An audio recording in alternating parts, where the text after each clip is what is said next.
are a few things I'd like to touch on today, and I hope I'm able to loop back to them all so they make some kind of sense, but if not, I accept that. I am going to start with a song. For those of you who have been at my last Dharma talk, which was 2 years ago, I always like to start with music, and nobody has stopped me, so I'm going to continue today. This is a Led Zeppelin song that I've been listening to over and over for about 2 weeks. It's called Thank You, so we're going to listen to that for a minute.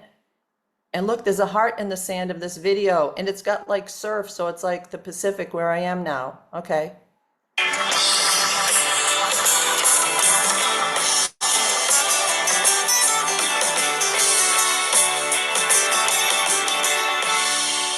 And so today my world, it smiles. Your hand in mine, we walk the miles. Thanks to you, it will be done. For you to me are the only one. All I said, happiness, no more be sad. Happiness, I'm glad.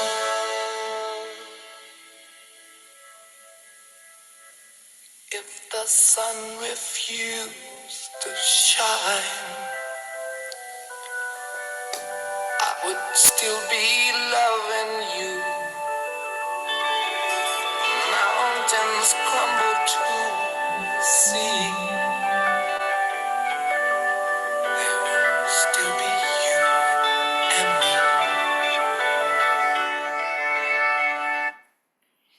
Thank you.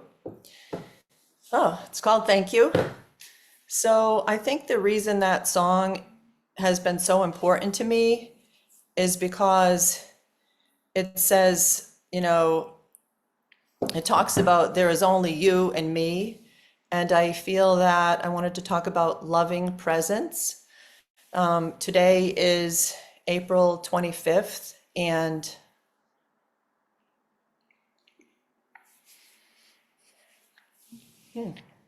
my mom died 34 years ago today.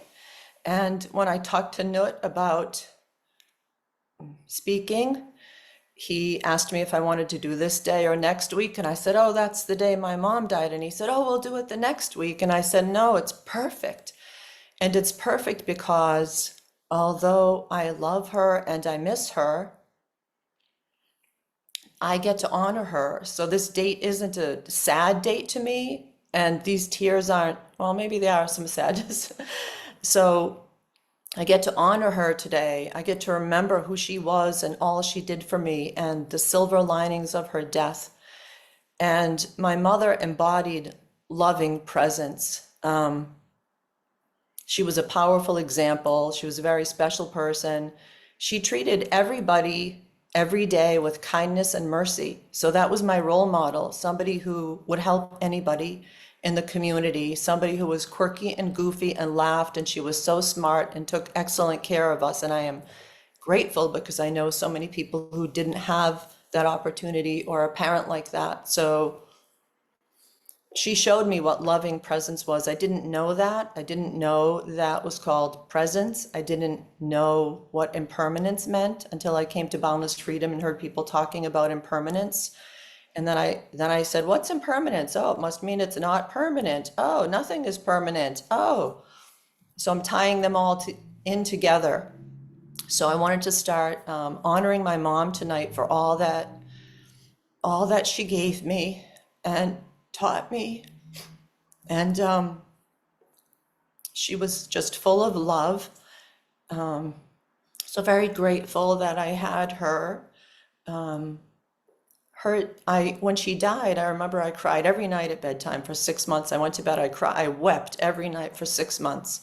But the message I eventually got from her death was that nothing is permanent. Everything changes. Like in a heartbeat, anything can change. So the gift of her death was that it told me to seize the day. The old phrase, carpe diem. And I live like that every day. I think I lived a little bit like that before her death because it's who I am. But her death reinforced that today is all I have. So I'm going to do whatever I want today, whatever I can do. I'm going to honor myself because this moment is all I have. So that's a beautiful gift. I wanted to tie in presence with gratitude. I feel that throughout the day, it's very easy to be grateful. Even when we got on, I'm grateful I'm here. I'm grateful I have a laptop. I'm grateful I know you. I'm grateful I'm breathing. I'm grateful we can meditate together. I'm grateful I have this beautiful view out my window. And what I was thinking last night and the day before as I was getting ready to speak is that I feel that presence, the gift of presence, and gratitude go hand in hand. I feel like, it's just my thoughts, I feel like if I weren't present, I couldn't be grateful. I wouldn't be noticing things. And if I'm grateful, that means that I'm present. So they go hand in hand.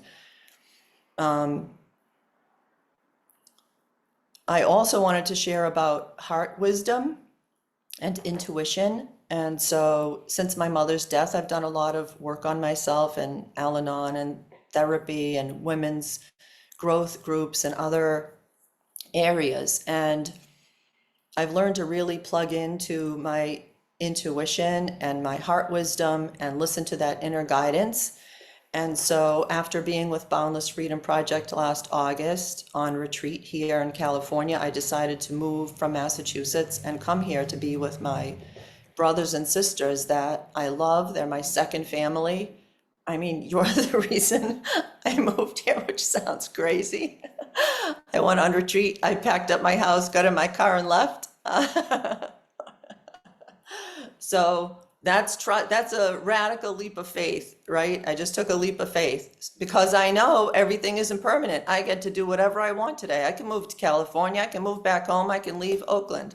I can do whatever I want. So that's a gift. So I'm happy to be here with my brothers and sisters. I'm happy that I'm connected to my heart wisdom and that I listen to that. Today, I'm using all the tools that I've ever learned, including from my Gogi friends and my Al-Anon family and from Marcia and everything else. And instead of not allowing, I guess growing up with a parent who had a problem with alcohol, I learned to be resilient and tough and put up walls and be a survivor. And in a way, although I'm a very deep and feeling person, I don't want to sit on a pity pot. I don't want to feel bad. I don't want to, be in that place. And I don't want to cry about things. And of course I can cry, but I don't want to ever stay stuck there. But through this whole transmission and this whole transformation of getting to know people in boundless freedom, sitting and being present and meditating, it opens up a whole new world the way we meditate. Everything just comes in on the deepest level if you allow it. And so, I realized that I'm usually on a pink cloud. I float around on a pink cloud. I love life. I'm high all the time on life. I have a glass that's full almost all the time. And with this major life transition and moving, it was really hard. I cried every day saying goodbye to friends in Massachusetts that helped me pack up.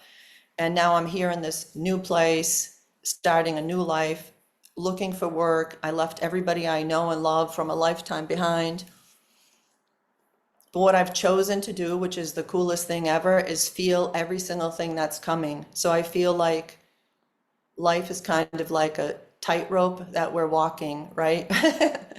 All these things happen to us every day, good and bad, beautiful and ugly, challenging and easy, joy-filled and sad. And instead of letting them knock me over or knock me down or hold me down or devastate me, like some things used to, like when I was a kid or in my 20s, I'm choosing today, with the help of you at Boundless Freedom and all the groups, let them all flow through me. So picture yourself on a tightrope and instead of these things being radical like a hammer or a freight train, because I used to feel like I was knocked over by a freight train, they're like ghosts or whispers, and I let everything come today. I allow it, and I let everything flow through me, all the experiences, all the feelings. I feel them all. This is exhausting work. I'm exhausted every day because that's all I'm doing is choosing to feel everything as it is. It's reality. I'm not running away. I'm not hiding from it. I'm not self-medicating. I'm just feeling it. So I'm grateful that I'm able to do that. It's a gift. I feel wonderful. And what else did I want to say? There was, so since I got here, my goal coming here was to work with the people in prison, out of prison, change the carceral system, do my small part in whatever way that I can to help change things and make them more fair.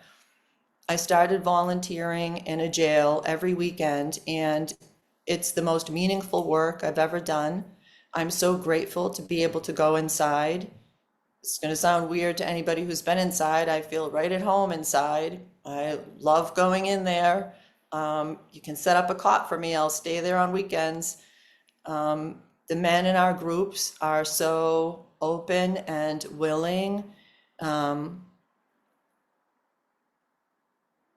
very present to people. I think I've always, and it's gotten better, been able to pick up on energy. You know, I just like feel your energy, and I know if I have an invitation or not. If it's a no, I don't cross that boundary. But in the jail, everybody is open. We have these circles where they share and do homework and cry and hug each other, and it's the most beautiful experience I've had doing any type of work. And they let me in, and they trust me because they know that I see them. And I love connecting with people energetically. It's like the highlight of my day when I meet people out in Oakland that live here and I get to connect with them. It's very special. I get emotional. And it's funny, growing up, I was like this when I was little because my family and my sisters used to say, stop talking to everybody, stop talking to that homeless person. And I was always chastised for being me and connecting with people. But I know now, and I've always known, that's who I am. So that's what you get. Too bad. So I'm going to live life my way and talk to whoever I want and connect with whoever I want every day. It's none of my business what other people think of me. So if you like it, fine. And if you don't, it's none of my business. So I've learned a lot of good things along the way. So again, I think I'm just going to wrap up. I don't know how long I've been talking. It doesn't seem that long, but so I wanted to mention again my mother, Anna, who taught me about loving presence. I want to talk about impermanence because I do think life is a beautiful gift, and I am like when I'm grateful, I cry. Like I'm weepy now because I'm so grateful, to be here and to be breathing and to have all these experiences. So I'm very grateful every moment, and I don't, worry about tomorrow. I don't need to, and I'm just grateful I get to go in the jail today, and I look forward to whatever comes for me, and I will welcome it all with open arms because every experience is an opportunity to learn, and I'm very open for that. So I hope you liked my song, Thank You. It says, you to me are the only one, and that song is important because, and I play it in the car when Joanna's in the car with me driving back from jail on low, because when I'm with each man, talking to each one, they are the only one. I have tunnel vision and my heart is locked in to whomever I'm talking to, and it's a beautiful heart exchange, and I love it. So that's why I play that song for you. And I want to thank my mother for being awesome. And that's it. So, mwah, I love you. Thank you. I'm done. What do I do now?